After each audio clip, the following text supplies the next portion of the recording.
다몬과 핀티아스라는 사람들, 이 두 명의 우정에 대한 이야기가 여러 버전이 있어요. 그래서 이게 맞는지 저게 맞는지 헷갈리기도 하지만 내용은 명확하기 때문에 다몬과 핀티아스의 우정, 이 두 사람은 피타고라스 학파의 철학자들이었다고 하는데요. 한 사람이 사형 선고를 받았습니다. 그래서 죽을 수밖에 없게 되었지만 그래도 자기 가정사를 좀 정리하고 어머님도 뵙고 신변 정리를 좀 해야 되는 위치에 있으니까 판결을 내린 왕에게 나 좀 다녀오겠다라고 요청을 했더니 보내줄 리가 없죠.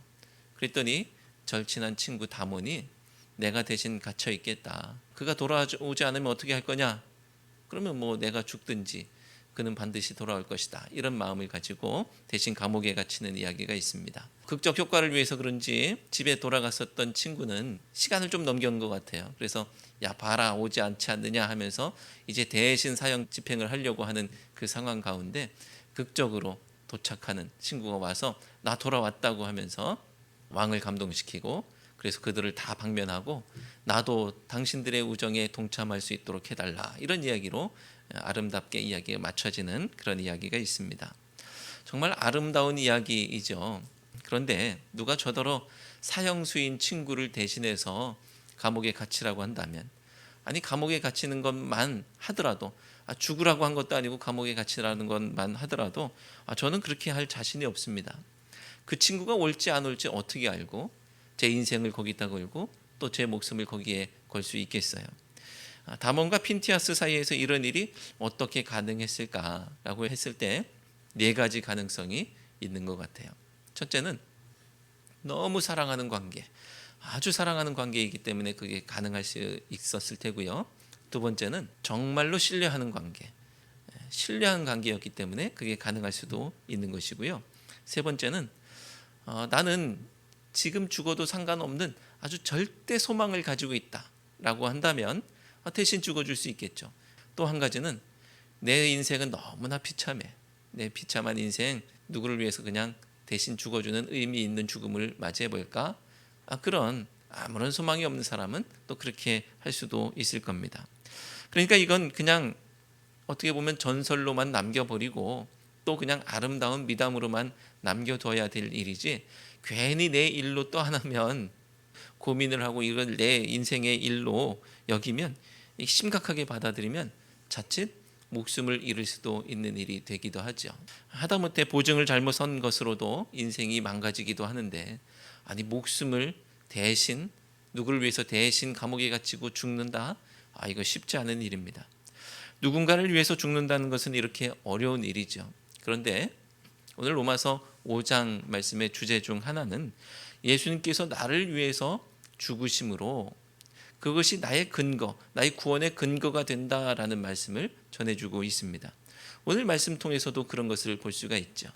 바울은 예수님의 십자가의 은혜를 의인, 또 선인, 죄인, 그들을 위해서 죽을 수 있는가에 대한 작은 물음을 통해서 우리에게 전해주고 있습니다. 혹시 여러분 중에 누군가를 위해서 대신 죽어줄 그런 분 계십니까? 난 누군가를 위해서 대신 죽어줄 의향이 있어, 이런 분 계십니까? 선뜻 나오지 않을 거예요. 가족 정도면 모르겠어요. 그런데 그 사람이 의인도 선인도 아니고 죄인이라고 한다면, 그래도 그를 위해서 죽어질 의향이 있느냐라고 하면 뭐 고민할 것도 없죠. 죄인을 위해서 누가 죽어주겠습니까? 아니라고, 나는 그럴 수 없다고 말하겠죠. 오늘 말씀에서 흔치 않다고 하고 있고요. 또 혹 있다고 하는 것, 의인을 위해서 선인을 위해서 그렇게 죽어주는 사람이 흔치 않고 혹 있다고 하는 것은 없다는 얘기예요. 몇 명이 좀 있을까? 이게 아니에요. 없어요. 그런 일은 없습니다. 그러니 죄인을 위해서 죽는다는 것은 절대로 없는 일이고요. 그 죄인에게서 뭐 사랑할 만한 것이 뭐가 있어야, 아니 뭐 그를 흠모할 만한 것이 뭐가 있어야 그나마 생각해 볼 정도 되겠지만 그런 일은 없습니다. 그런데 오늘 말씀은 예수님께서 그렇게 하셨다는 거예요. 예수님께서 죄인을 위해서 죽으셨다는 겁니다. 나라는 죄인을 위해서. 성경 속에 있는 이 죄인은 남 얘기가 아니고요, 바로 나를 이야기하는 것이죠. 나라는 죄인을 위해서 예수님께서 죽으셨다는 거예요. 나는 의인도 선인도 아닌데 이 더럽고 추악한 죄인을 위해서 예수님께서 죽으셨다는 겁니다. 그렇다면 예수님께서는 왜 나를 위해서 죽으신 것일까요? 아까 보기로 4가지 예를 들어드렸는데 한번 그 중에서 한번 찾아볼까요? 첫 번째, 아까 거꾸로 보기를 한번 드려볼게요. 어차피 이 세상에서는 글렀다. 이 비참한 인생 그냥 누구를 위해서 대신 죽어주는, 멋있게 그렇게 죽어볼까? 1번. 예수님이 그렇게 하셨을까요? 2번은 나는 그냥 절대 소망이 있어. 죽어도 상관없는 절대 소망이 있어. 그래서 대신 죽어주셨을까요? 3번은 절대 신뢰. 나라는 죄인을 너무너무 신뢰하시기 때문에 나를 위해서 죽어주셨을까요? 그런 게 아니죠. 4번. 나를 너무나 사랑하시기 때문에 나를 위해서 대신 죽어주신 4번이 답이죠. 예수님께서 나를 위해서 왜 죽어주셔야 됐을까? 4번이 답입니다.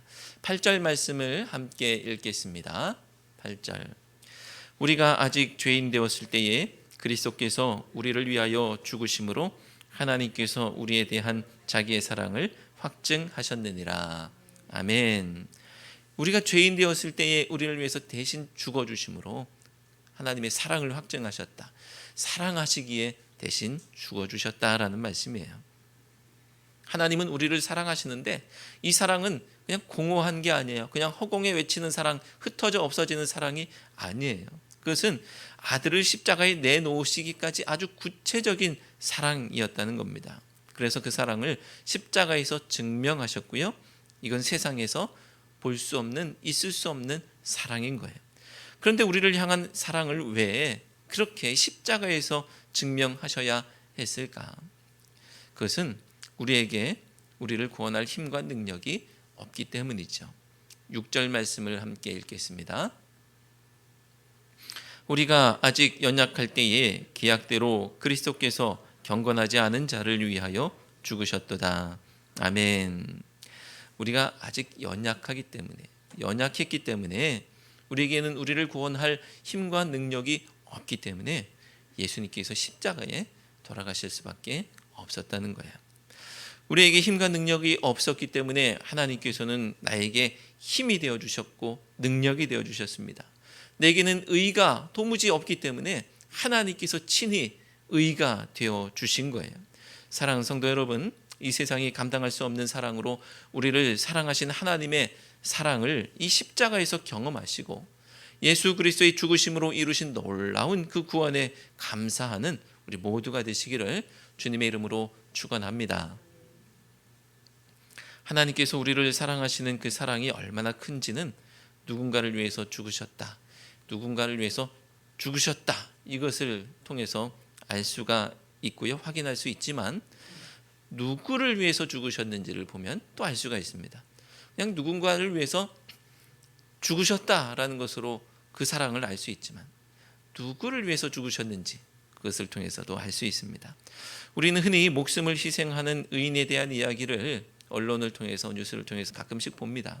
지하철역에서 열차가 들어올 때 누군가 죽을 수밖에 없는 상황 가운데 있을 때 대신 그것을 구하려고 하다가, 그분을 구하려고 하다가 대신 죽는 일도 있고요. 그리고 물에 빠진 사람을 건져주고 대신 죽게 되는 그런 경우도 있고요. 그리고 화재 가운데 불난 곳으로 뛰어들어서 누구를 구하고 자기는 그만 나오지 못해서 죽는 경우도 있습니다. 그런데 부모가 자식을 위해서 죽는 이야기보다 이런 이야기를 보면 더 감동이 되고요, 더 반향이 큽니다. 그 이유는 그가 나와 관계가 없는 그런 사람이기 때문에 그래요. 부모가 자식을 위해서 죽었다고 하면 부모니까 그랬겠지라고 하죠. 그것도 감동이 돼요, 물론. 그런데 이렇게 전혀 모르는 사람을 위해서 희생했기 때문에 누군가를 위해서 죽는 것도 감동이 되지만 누군가를 위해서 죽는가, 이것도 우리에게 큰 의미가 있고 큰 사랑으로 다가오게 됩니다. 선한 사람, 의로운 사람을 위해서 죽으면 이 사랑도 큰 사랑이죠. 그러나 우리는 예수님께서 의인도 선인도 아닌 죄인을 위해서 죽으셨다는 것을 알고 있습니다. 죽어줄 가치가 없는 사람을 위해서 죽어주신다는 것은 정말 큰 사랑이죠. 그런데 오늘 말씀은 이것을 훨씬 뛰어넘는 이야기를 우리에게 보여주고 있습니다. 이것을 훨씬 뛰어넘는 사랑. 예수님께서 누구를 위해서 죽으셨다고 하느냐? 10절 말씀을 함께 읽겠습니다. 10절. 곧 우리가 원수 되었을 때에 그의 아들의 죽으심으로 말미암아 하나님과 화목하게 되었은즉 화목하게 된 자로서는 더욱 그의 살아나심으로 말미암아 구원을 받을 것이니라. 아멘. 누구를 위해서 죽으셨다고요? 원수를 위해서 죽으셨다는 겁니다. 그러니 이 사랑이 얼마나 큽니까? 여러분, 죄인과 원수는 다르죠. 죄인은 그를 위해서 죽어줄 수도 있겠다 싶은 사람일 수 있어요. 의인도 선인도 아니지만 죄인을 위해서도 그래 죽어줄 수도 있겠다. 그런데 원수는 어떻게 됩니까? 그를 위해서만큼은 절대로 죽을 수 없는 사람이 원수예요. 원수는 절대로 그를 위해서 죽을 수가 없고요. 내가 누군가를 위해서 죽는다고 한다면 가장 마지막 사람, 그 사람이 원수가 되는 것이죠. 여러분에게도 원수가 한 명쯤 있으실 겁니다. 돈 떼먹고 간 사람, 그 사람 때문에 우리 집이 쫄딱 망한 그런 사람, 여러 이러저런 이유로 도무지 용서할 수 없는 원수가 있습니다. 그 사람 얼굴을 떠올리고 그를 위해서 내 목숨을 줘야 한다고 생각해 보시면 가능한 일인지, 그게 얼마나 큰 마음을 먹어야 하는 일인지 알 수가 있죠. 불가능한 일입니다. 그런데 예수님께는 내가 그 원수 같은 사람이라는 것을 우리가 기억해야 되겠습니다. 내가 원수 같은 사람이에요. 하나님께, 예수님께 내가 원수 같은 사람. 예수님은 내가 사랑스러울 때가 아니고요, 사랑할 만한 때가 아니고요, 아직 원수 되었을 때 나를 위해서 십자가를 지신 거예요. 그러니 그 사랑을 그저 크다라는 말로 다 형용할 수가 있겠습니까? 그래서 우리는 찬송하기를 하늘을 두루마리 삼고 바다를 먹물 삼아도 그 사랑을 다 기록할 수 없다라고 고백하는 것이죠. 하나님께서 예수 그리스도를 통해서 우리를 구원하신다는 것은 그처럼 도무지 우리에게 그 근거가 없는 사랑의 행위입니다. 그저 은혜일 수밖에 없는 거예요. 원수에게 무슨 사랑할 만한 근거가 있습니까? 원수에게 구원할 만한 근거가 뭐가 있겠습니까? 전적으로 대신 죽으신 분의 사랑과 은혜, 그 밖에는 이유와 근거가 없는 거예요. 하나님의 사랑이 이처럼 크다는 사실을 우리가 기억해야 하겠습니다. 그러므로 원수마저 사랑하라는 예수님의 말씀은 힘이 있죠. 만약에 제가 원수를 사랑하십시오라고 말한다고 한다면 여러분들은 목사님이나 잘하세요 이러실지 모르겠습니다. 만약에 대통령이 원수를 사랑하십시오라고 말한다면 대통령께서 좋은 말씀 하시는구나, 하지만 나는 그냥 귀로 듣고 마음에 새기기만 할 거야. 실제로 그러지는 않으시죠. 그런데 예수님께서 원수를 사랑하라고 하신다면 그것은 친히 원수를 위해서 대신 죽으신 그분께서 하신 말씀이기 때문에 우리에게 힘이 있고 권세가 있고, 그 능력 앞에, 그 말씀 앞에 우리는 꼼짝없이 붙들릴 수밖에 없는 것이죠. 내가 아직 원수 되었을 때에 나를 위해서 죽으셨기 때문입니다. 사랑하는 성도 여러분, 원수마저 사랑하시는 하나님의 사랑이 한이 없는 줄로 믿습니다. 그 사랑에 감복하여서 순종하며 사랑하며 사는 우리 모두가 되시기를 주님의 이름으로 축원합니다. 하나님께서 의인도 선인도 아닌 죄인도 넘어서는 이 원수를 위해서 죽으셨다는 것은 우리에게 한 가지를 확실하게 만들어 주는데요, 그것은 하나님께서 나를 사랑하실 때 나에게 그 사랑의 근거가 있어서 나를 사랑하신 것이 아니라는 거예요. 맞죠? 원수를 위해서 대신 십자가 지시고 돌아가셨는데 나에게 근거가 있어서 그렇게 하신 게 아닌 것이죠. 그 사랑은 나의 어떠한 것으로 말미암아, 나의 어떠함으로 말미암아서 시작되거나 결론 난 것이 아니고요, 하나님께서 시작하시고 하나님께서 결론 내신 겁니다. 그렇기 때문에 하나님의 사랑에 대해서 노심초사할 이유가 없는 거예요. 내가 못생겨서 나를 안 사랑하시는 것 아닐까? 내가 못생긴 건 맞죠. 그것은 사실이지만 그것이 하나님의 사랑을 방해하지 않습니다. 내가 무슨 잘못을 하면 나를 안 사랑하시는 것 아닐까? 내가 무슨 잘못한 것 맞죠. 그런데 그것이 하나님의 사랑에 장애가 되지 않습니다.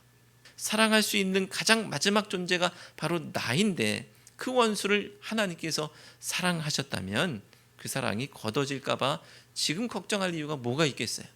내가 지금 뭘 한들 하나님께서 우리를 위해서 구원하신 십자가를 지셨을 때에 그 상태보다 더한 뭐가 있겠습니까? 이것은 나의 구원이 나의 그 어떤 조건과도 관련이 없고 하나님의 결정에 기초하기 때문에 내가 나의 구원을 확신할 수 있다는 얘기예요.